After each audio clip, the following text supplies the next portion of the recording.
There's this clip on X that's been making the rounds. Here, check it out. There is no question whatsoever that Saddam is seeking and is working and is advancing towards the development of nuclear weapons. If not stopped, Iran could produce a nuclear weapon in a very short time. It could be a year, it could be within a few months. They have the wherewithal, the stored up, preserved knowledge to make a bomb very quickly if they wanted to do it. I don't sit around memorizing population tables. Well, it's kind of relevant because you're calling for the overthrow of the government.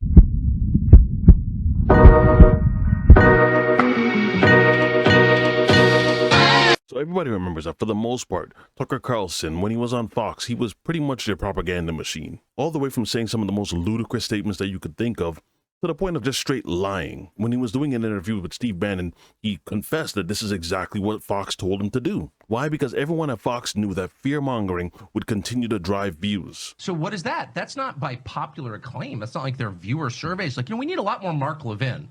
Less Jesse Waters, more Mark Levin. Mark Levin!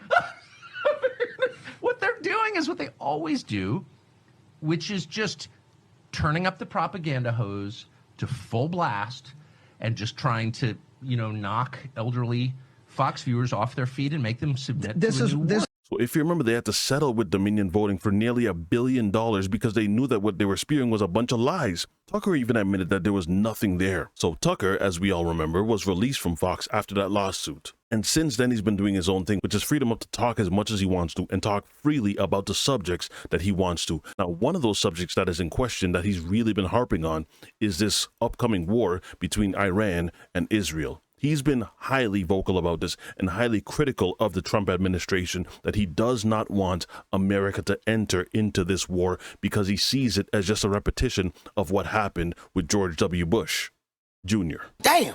It's no small point to take into consideration that the same speaking points that Netanyahu is mentioning now, he's been mentioning since, apparently, 2012. And those are just him mentioning that Iran was close to being in possession of a nuclear warhead. If we're talking about getting America involved in Middle Eastern wars, well, that goes back to almost a millennium. There's this clip on X that's been making the rounds. Here, check it out. There is no question whatsoever that Saddam is seeking and is working and is advancing towards the development of nuclear weapons. No question whatsoever. And there is no question that once he acquires it, history shifts immediately. The dangers posed by a nuclear-armed Saddam were understood by my country 2 decades ago, well before September 11th. If not stopped, Iran could produce a nuclear weapon in a very short time. It could be a year, it could be within a few months.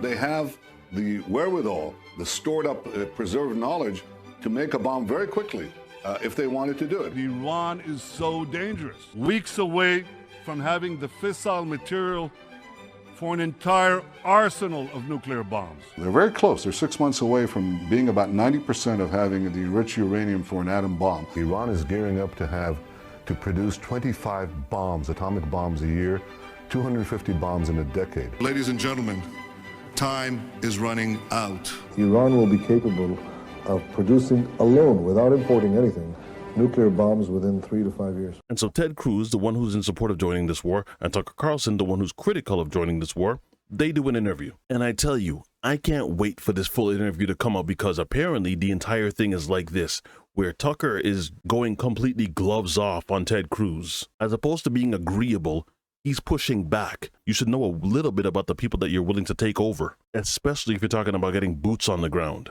when there are many Americans that are highly critical of the fact that they don't want America to join this war. So the interview is supposed to come out soon. Here's clip 1. No, you don't know anything about the country. You're the one who claims they're not trying to murder Donald Trump. You're the I'm one not saying that. who can't figure out I'm if it was a good idea to kill General Soleimani, and you said it was bad. You don't believe they're trying to murder Trump. Yes, I do. Because you're not calling for military strikes against them in retaliation. And if you really believe that... We're carrying out military strikes today. You said Israel was. Right, with our help. I said we. Israel is leading them, but we're supporting them. Well, you're breaking news here, because the U.S. government last night denied, the National Security Council spokesman Alex Pfeiffer denied, on behalf of Trump, that we were acting on Israel's behalf in any offensive capacity. No, we're not bombing them. Israel's bombing them. You just said we were. we are supporting This is Israel. high stakes. You're a senator. If you're saying the United States government is at war with Iran right now, people are listening. Okay. And then here's a sample of clip 2. Does Mossad share all of its intelligence with us? Oh, probably not, but they share a lot. We don't share all of our intelligence with them, but we share a lot. It's a close alliance. Do they spy domestically in the United States? Oh, they probably do, and we do as well. And friends and allies spy on each other. And I assume all of our allies spy on us. And that's okay with you? You know what? One of the things about being a conservative is that you're not naive and utopian.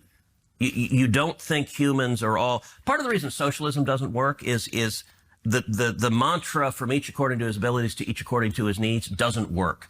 As a conservative, I assume people act in their rational self-interest. So it's conservative to pay people to spy on you? It's conservative to recognize that human beings act in their own self-interest, and every one of our friends spies on us. And I'm not... Do you like it? That's my question. I'm not asking whether they have motive to do it. Of course they do. I understand that. And by the way, I'm not mad at them. But you're an American lawmaker, so I just want to know, hold on, I want to know your attitude. Yeah. You said that your guiding principle, in fact, the only principle, the only criterion. I said guiding, the overwhelming. I wouldn't say only. Is it in America's interest? Is it in America's interest for Israel to spy on us, including on the president?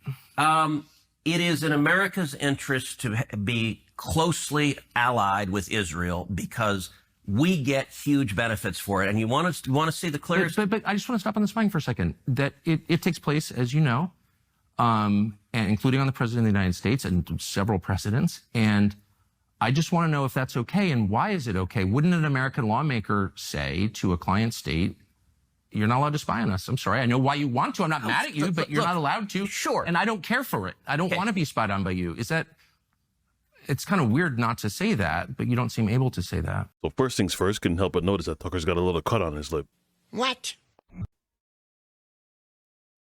But it's very funny to see that the things that they believe in, when those things aren't being advocated for, all of a sudden they remember that they're journalists. They remember how to push back against a politician and not just be yes men. Because these questions that he was asking, for someone like Ted Cruz, you should know this. But Tucker knows that Ted more than likely isn't going to know these things because he's always giving him softball questions, kind of leading him into the direction that he needs to go. And maybe, just maybe, Ted Cruz thought that this was the situation he was walking into and didn't realize that he was actually walking into, well, an actual interview. But hopefully this sentiment isn't just isolated to these clips, that the rest of the interview is genuinely like this. Guess we'll see. That's all I got for now. Whatever your thoughts are, leave them in the comment section. If you guys enjoyed this video, don't forget to drop a like, and I will see you again on the next one. Be easy, y'all.